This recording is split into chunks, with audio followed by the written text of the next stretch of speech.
Now that we have, I believe, over 200 weapons in Phantom Forces as of the last few updates, especially adding all kinds of wild guns to the game, we have all different kinds of things to choose from when mowing down happy little Lego guys in our favorite silly Roblox FPS game. But as I've said many times, a lot of weapons go not only underappreciated, but just straight up neglected at times, because there's just so many different choices. However, a few days ago, I made a community post asking what you guys think are the most underrated and underappreciated guns in Phantom Forces, and a lot of you guys had some really solid answers of guns that are really good otherwise, though you just hardly ever see anybody use them in the current game. So in today's video, we're going to talk about your choice for the most underrated guns in Phantom Forces, find out if they're actually any good, and at the end of the video, I'll tell you what I think might be the most underrated gun in the entire game. By the way, we did hit 200,000 subscribers, so huge thank you for that. Here's to the next 100,000, I guess. Subscribe if you end up enjoying the video, by the way. Thank you. So the first weapon that we're going to talk about is coming from Ryland, a moderator in our Discord server, link below for that, by the way. And he recommends that I use the Dragonov SVDS, but with the darts conversion. Now, I know what you're thinking. Whenever you hear darts, you're probably imagining something like the AF 2011A1 with the dart conversion, which is literally just like somebody glued lawn darts onto the tip of their weapon. But no, if you actually take a look at the Dragonov SVDS and look at the different ammo types for it, we have 10/4.5 by 54 rims, which you can see is a dart encased in a sabot, allowing it to fly incredibly fast, which whatever. And yes, if you do equip it, which requires only 500 kills, you get some of the fastest muzzle velocity in the game at 4,100. Yes, there is higher than that, but for the moment, it's relatively high.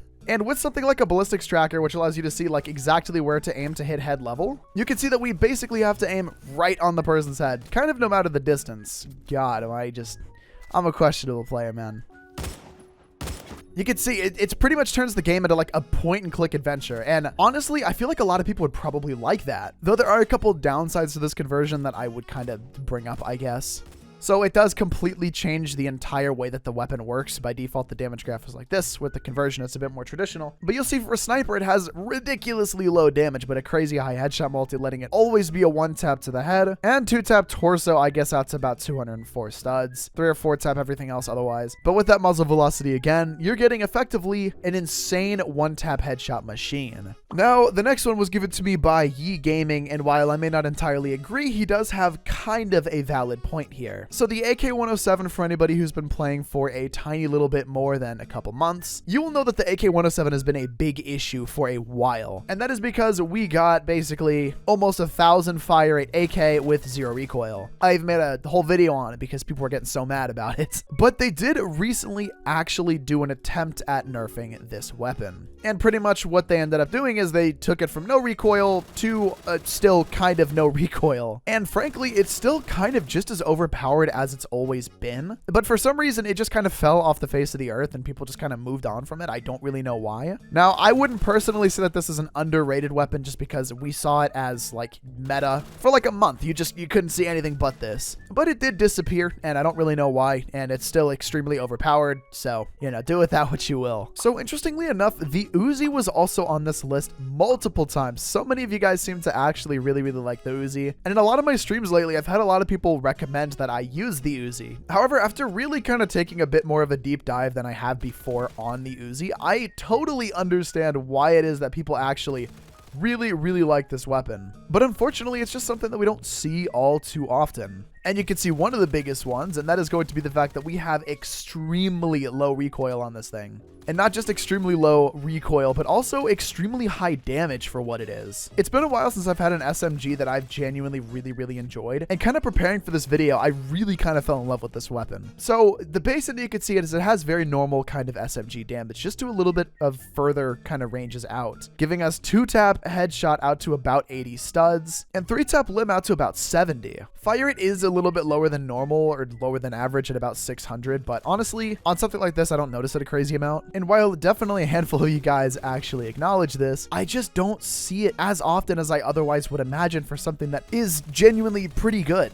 I have an all-new respect for a weapon that I honestly just kind of didn't even really use myself that much. Though something that I used to hate kind of more than anything in the game, and that I just don't ever see, period, is going to be the OTS 126, and there might be a good reason for that. So pretty much whenever this carbine was first added to the game, it was probably one of the worst things in the entire game. And even though it does have a slightly lower unlock rank of 48, not even lower levels wanted to be caught dead using this freaking thing, dude. However, in an update a couple of months back, they buffed this thing through through the freaking roof, and they kind of turn it into one of the best carbines in the entire game, in my opinion. And they did that by cloning this weapon's stats from another weapon that I also think is one of the best in its category in the entire game. And that weapon is going to be the AK-74, something you wouldn't think is anything like this weapon, because they honestly could not be any more different from each other. You can see that they have identical damage at identical damage ranges, nearly identical fire rate to each other, though the OTS has a higher magazine capacity of 44 and a torso multi of 1.05, as well as less muzzle velocity in comparison by a good margin. So essentially, whenever you use the OTS 126, you are getting an AK-74 with a little bit less muzzle velocity in exchange for a little bit more magazine capacity. I mean, even recoil for both of the weapons is fairly low with some very minimal attachments, but you just don't see it. This is just not a weapon that you see much. But I honestly think that this is a weapon kind of worth its weight, and considering that it's a lower level weapon, I recommend that you guys actually go out of your way and give it a try, see what you think. Otherwise, we're going to move on to a weapon that you guys might be surprised is actually on this list, and that is going to be the HK-417. Now, this is a weapon that I do see from time to time. It's not like it's completely unused. It's not like no one has ever heard of it before. It has been in the game for actual years, and through its rebalances, just kind of never really showed up all that much. And unlike some other weapons on this list, I'm not going to say that there's a clear reason for it, because to me there really kind of isn't. It's just a really good weapon, and I think a lot of people just sleep on it. So to kind of give a general idea or general background of what we're looking at here, this HK-417, the battle rifle of the HK-416, recently got a huge rebalance that I thought honestly was going to drag it into like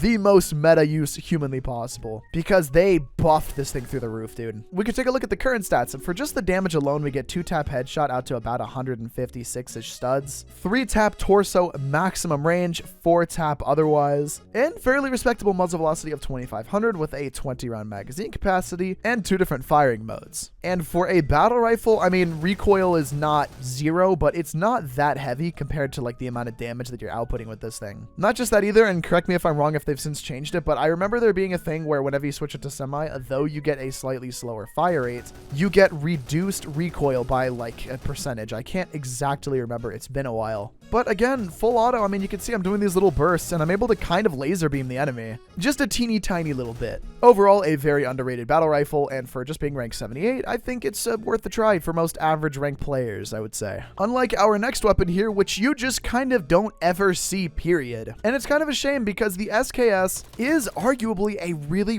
good DMR. It's just not as good as some of the other DMRs in its category, and it kind of gets way outshined as a result. So the SKS is a really early unlock weapon. It just ranked 13, and you can see damage for it actually looks relatively decent, giving you 3-tap torso at maximum range, 2-tap headshot at about 130 studs. Man, just overall some solid damage. We get a 20-round magazine and a 2500 muzzle velocity, so we get some arguably pretty good stats. If anything, it's more similar to a battle rifle though in terms of damage, and I think that's kind of where it leads to a lot of people not really using it. There are just kind of better options in other categories that fit its role better than this thing does itself. Does that mean that this is a bad weapon? Absolutely not, dude. I love the SKS. I have 1337 kills on it now. Very silly. I mean, sure, I have more kills on some other weapons, but I have quite a few on this. And if you take a peek at the recoil, which is some very, what did I put? Just a sight on this? Nothing else? I mean, it's low. It always goes back to where you started shooting. I'd say that's pretty good. I can't really complain about that all too much, but I don't ever see this. I really don't, and I don't really know why. Though, is it going to be as interesting as my personal pick that we're about to talk about here? Now, of course, these are going to be just a handful of your guys' actual personal picks for things that you think are underrated or otherwise not really that used. And frankly, I would like to see these more. I think that these are good weapons. I think a lot of people are missing out from not using them, though there are just so many weapons in this game that are also extremely fun to use that you could say the same about. However, my choice is one that I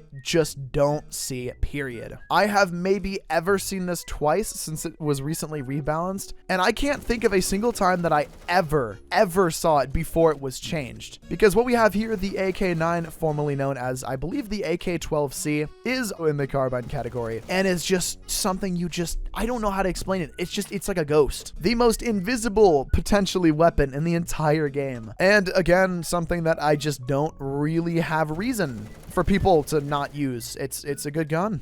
And let me let you know why here. We got some pretty respectable damage here. 40 out to 35 studs, 24 minimum. With torso multi, we have 4-tap torso max range. And of course, 3-tap torso out to nearly 80 studs. 2-tap headshot at about 65 studs, about 66-ish studs even. 20-round magazine, 700 fire rate with 1,000 burst fire mode. And while this maybe is not the best way to use it with the burst mode here, it's got some other unique properties about it that just make it different from pretty much any other AK in the game.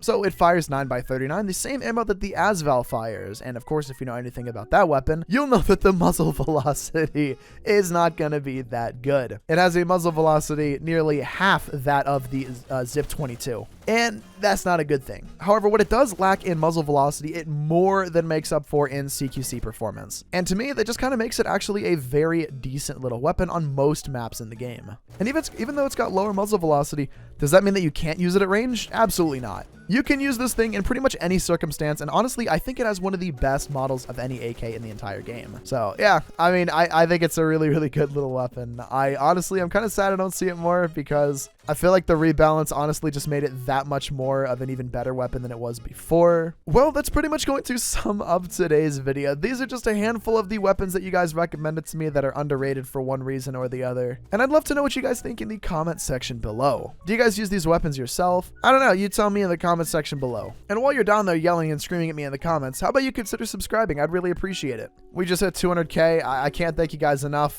This is not going to be the 200K special. I do have that as a separate video, a separate project even, that I'm going to be working on over the next several days, potentially weeks if I kind of run behind on schedule. Shout out to all of the channel members up on screen. You guys are absolutely fantastic. If you want to become one, so you can do so with the link in the description below or the join button on my channel. It helps out making videos just like this as often as I do. And I hope you enjoyed today's video. Thank you so much for watching. Have a fantastic rest of your day, and I'll see you guys in the next video. Peace, dudes.